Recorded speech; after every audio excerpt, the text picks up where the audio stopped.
Assalamualaikum warahmatullahi wabarakatuh. Pada pertemuan kali ini, kita akan membahas materi yaitu komunikasi pendidikan. Nah, pada materi kali ini akan kami jelaskan bersama-sama. Kami dari kelompok 7. Yang pertama ada Ayu Ningrum, yang kedua ada Irma Yatus, yang ketiga ada Novia, dan yang keempat ada Wahyu Adi.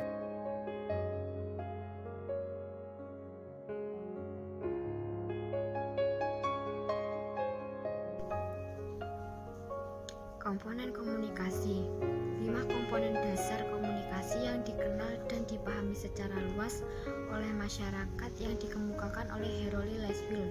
1. Sumber informasi. 2. Pesan. Pesan mempunyai 3 komponen, yaitu A. Makna, B. Simbol yang digunakan untuk menyampaikan makna, C. Bentuk atau organisasi pesan. 3. Saluran atau media. 4. Penerima. 5. Efek. Efek adalah apa yang terjadi pada si penerima pesan setelah menerima pesan.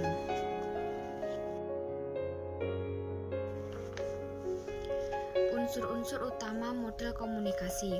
A. Umpan balik. B. Gangguan atau kendala komunikasi. C. Gangguan fisik. D. Gangguan status. E. Gangguan kerangka berpikir. F. Gangguan budaya. G. Konteks. Fungsi komunikasi. Ada 3 fungsi komunikasi. Yang pertama, fungsi pendidikan. Yang kedua, fungsi untuk dunia penelitian. Dan yang ketiga, fungsi fungsional. Yang pertama, fungsi pendidikan. Menulis karya ilmiah memberikan pengalaman dan pelajaran berharga bagi penulis. Penulis dapat berpikir, menulis, dan bertanggung jawab atas hasil karyanya. Yang kedua, untuk dunia penelitian. Maksudnya, penulisan ilmiah membantu untuk mengembangkan ilmu pengetahuan dan membantu peneliti mempraktikkan prosedur ilmiah. Dan yang ketiga, sebagai fungsi fungsional. Fungsi ini dimaksudkan agar karya tulis ilmiah dapat bermanfaat sebagai sarana pengembangan ilmu pengetahuan, sebagai bahan pustaka, dan untuk kepentingan suatu disiplin ilmu tertentu. Prinsip komunikasi. Ada 12 prinsip komunikasi menurut Deddy Mulyana 2005. Yang pertama, komunikasi adalah proses simbolik. Yang kedua, setiap perilaku mempunyai potensi komunikasi. 3. Komunikasi punya dimensi sisi dan dimensi hubungan. 4. Komunikasi berlangsung dalam berbagai tingkat kesengajaan. 5. Komunikasi terjadi dalam konteks ruangan dan waktu. 6. Komunikasi melibatkan prediksi peserta komunikasi.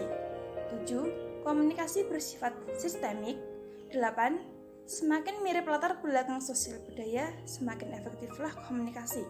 9. Komunikasi bersifat non-sekuensial. 10.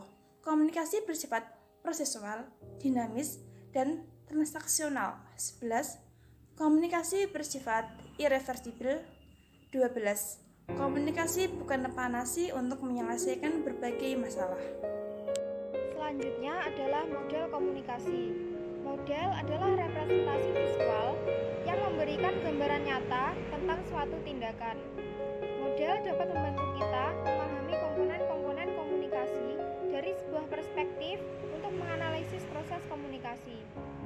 Secara konseptual, terdapat 3 model komunikasi. Yang pertama yaitu model linear, yang kedua adalah model interaksional, dan yang ketiga adalah model transaksional. Komunikasi model linear. Berikut adalah beberapa elemen yang ada pada komunikasi linear. Yang pertama, source atau sumber mengirimkan pesan. Yang kedua, encode atau menempatkan pesan ke dalam bentuk tertentu untuk dikirimkan. Yang ketiga, mengirim pesan kepada receiver. Yang keempat, melalui satu atau lebih sensory channels atau panca indera. Yang kelima, receiver menerima dan berusaha untuk decode atau menerjemahkan dan memahami pesan. Yang kedua adalah model interaksional. Seseorang atau the source menggunakan indera atau channels untuk mengirim pesan kepada orang lain. Penerima atau the receiver secara serempak menerima dan memahami memahami pesan atau decodes.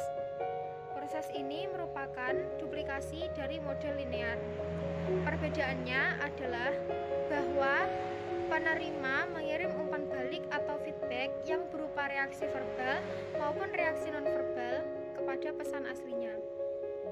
Sumber atau source kemudian mendekode umpan balik dan memberikan reaksi melalui adaptation atau merubah pesan yang asli untuk menjamin interpretasi yang tepat. Idealnya, proses ini berjalan hingga maksud dari pesan tersebut dicapai.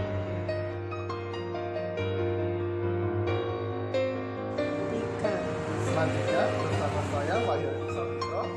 Di sini saya akan menjelaskan yang pertama teori isi, menegaskan bahwa komunikasi bukanlah proses stimuli respon yang sederhana seperti yang dijelaskan dalam model linear dan interaksional. Dua, pandangan ini mendukung gagasan bahwa komunikasi merupakan sebuah transaksi di mana sumber dan penerima memainkan peran bergantian melalui tindak komunikasi.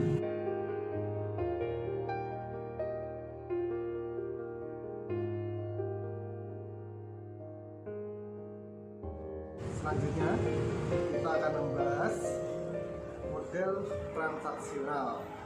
Model transaksional ialah yang pertama, pesan diproses secara serempak oleh pihak-pihak yang berkomunikasi atau komunikator. Dua, orang pertama atau komunikator A menciptakan pesan dan mentransaksikan pesan kepada pihak yang lain. Tiga, komunikator B memberikan respon melalui kata-kata dan tindakan. 4.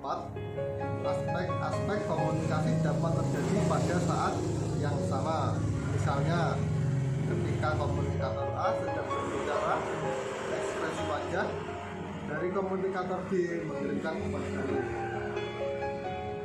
5. Komunikasi berlangsung pada tataran kesadaran atau ketidaksadaran atau kombinasi dari keduanya. 6. Kita jarang menyadari, misalnya ekspresi wajah kita ketika mendengarkan orang lain yang sedang berbicara. Demikian yang dapat kami jelaskan mengenai komunikasi pendidikan. Kami dari kelompok 7 mohon maaf bila ada kesalahan. Wassalamualaikum warahmatullahi wabarakatuh.